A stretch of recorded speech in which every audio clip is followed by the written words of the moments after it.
السلام علیکم۔ خدائے بزرگ و برتر کے نام سے ابتدا ہے، جو تمام عالمین کا پالنے والا ہے، اور بتوسل سرکار دو عالم حضرت محمد مصطفیٰ صلی اللہ علیہ وآلہ وسلم۔ ناظرین، آج کے پروگرام کی ابتدا کرتے ہیں۔ جی، پہلا سوال ہے جی زاہد صاحب ہیں، سورہ حشر کی آخری 2 آیات بتا رہے ہیں، کیا میرا باہر جانے کا کام ہو جائے گا؟ جی زاہد صاحب، سورہ آل عمران کی آیت نمبر 1 اور 2 کو دیکھیے گا۔ یہ غالباً آپ کا وظیفہ بن رہا ہے کہ جس کی برکت سے اور جس کی فیوض سے خداوند کریم آپ کو آپ کے مقصد میں کامیاب کرے گا۔ کامیابی ہے مگر مئی 2025، یاد رکھیے گا جی۔ اس میں آپ نے ہر ممکن کوشش کرنی ہے اپنی جی، تاکہ کامیابیاں آپ کے قریب سے قریب ہو جائیں اور اپنے مقصد میں آپ کامیاب ہو جائیں جی۔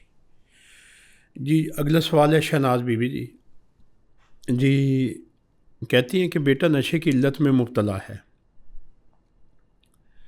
میں ماں ہوں، بہت پریشان ہوں، گھر کا بے حد نقصان کر چکا ہے۔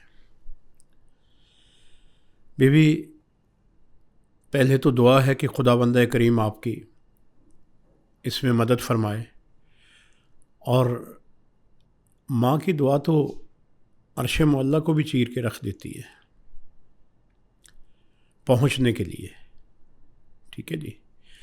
آپ خداوند کریم سے رات کے پہر میں سورہ بقرہ کی آیت 286 286 یہ دیکھیں گے، اور اسی میں آپ کا وظیفہ ہے، اسی میں حالات ہیں سارے جی، اور اس میں یہاں تک نشاندہی ہو گئی ہے کہ کب اس بچے نے سنبھلنا ہے۔ سنبھلنا ضرور ہے جی اس نے جی، ذرا توجہ رکھیے گا، اس کے ماحول پہ توجہ رکھیے گا، آس پاس باہر کے ماحول پہ توجہ رکھیے گا، خداوند کریم آپ کی اس میں نصرت فرمائے گا جی۔ آگے چلتے ہیں جی، آگے ہیں جی ہمارے پاس گلزار صاحب جھنگ سے جی، اولاد کے کاروبار کی برکت کے لیے اور کامیابی کے لیے پوچھ رہے ہیں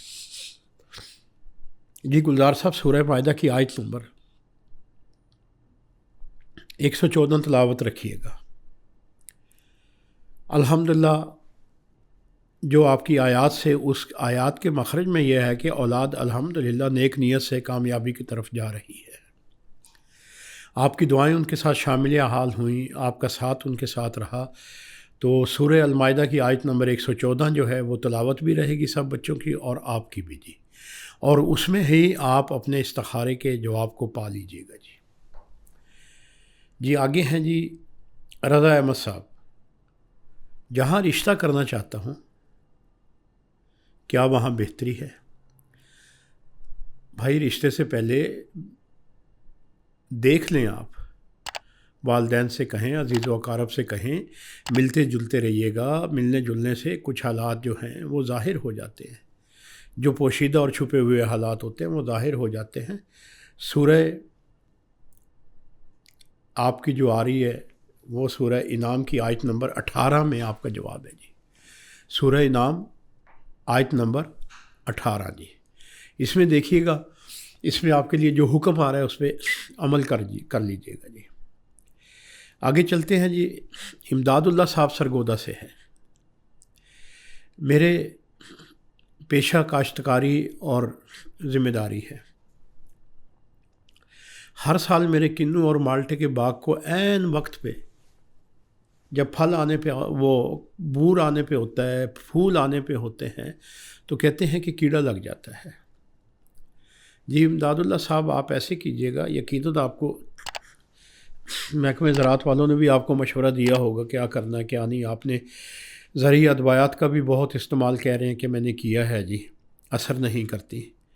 آپ ایسے کیجئے گا، جب بھی زرعی ادویات کا استعمال ہو تو وہ آپ پانی کے ذریعے کیجئے گا، جہاں سے آپ پانی لگاتے ہیں، نہر سے لگتا ہے، ٹیوب ویل سے لگتا ہے، جہاں سے لگتا ہے آپ کا پانی، آپ ایسے کیجئے گا، اس پانی میں جو دوا جو آپ نے جو بھی چیز ڈالنی ہے اس کے لیے جو آپ کو ایگریکلچر والے آپ کو بتاتے ہیں، تو وہ سورہ واقعہ پڑھ کے پانی میں دوا کو ڈال دیں اور کھیتوں کو پانی لگا دیں۔